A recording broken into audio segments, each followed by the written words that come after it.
Hello, I'm Christine and thank you for joining me for episode 1 of Pinterest Review. In this episode, I'm going to review 6 of my personal favorite pins. This pin comes from ApartmentTherapy.com. They advise to use fabric softener in your cleaning routine for the baseboards in your home, which have a tendency to get oily and sticky and then have dust attach itself to that stickiness. The fabric softener part loosens that dust, and the fabric part is abrasive, thus removes the grime, scuffs, and streaks. Your house will smell fabulous. This pin comes from LifeCraftsandWhatever.blogspot.com. They advise using a mixture of Dawn dish soap and white vinegar in a spray bottle for household cleaning.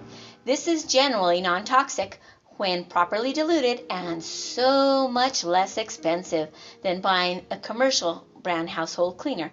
Be sure to label your bottle household cleaner so nobody attempts to use it on mirrors and windows, as this will not be effective. This pin comes from blog.babygizmo.com and gives me that personal moment of zen. Salad in a jar is the best way to tote salad to work every day. This method of packing a salad is detailed for maintaining crisp lettuce, keeping the moist portions separated from the lettuce, which remains crisp until you're ready to eat it. On a personal level, this pin has changed the way I do lunch. I pack all my salads at the beginning of the week, and because the ingredients are separated in this way, I have rarely deviated from bringing lunch to work on a daily basis, allowing me to stay true to my diet as well as my budget. This pin comes from ChooseToThrive.blogspot.com. They suggest packing a healthy snack instead of eating junk food for trips. Clean and cut your celery to fit standing up in a spot of peanut butter.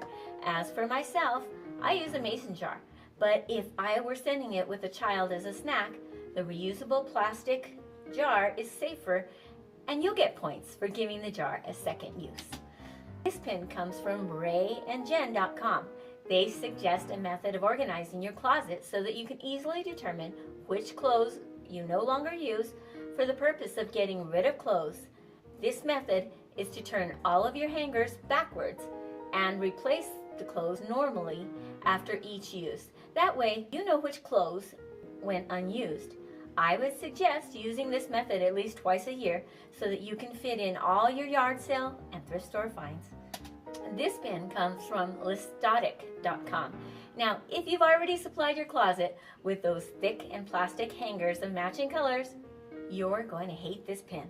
In this pin, Listotic.com suggests a method of creating space in your closet by saving the aluminum tabs on your soda cans to hang one hanger on the neck of another hanger, thereby creating a double clothes hanger. The added bonus here is that you can move around your clothes easier because they're not so tight on the limited amount of bar space that you have. You can shop guiltlessly for hours at the next half-price thrift store sale because you got room to spare. Thank you for watching, and please consider subscribing to my Pinterest review vlog. Also, you can follow me on ReinventTen.com. Everyone, go out and pin it to win it.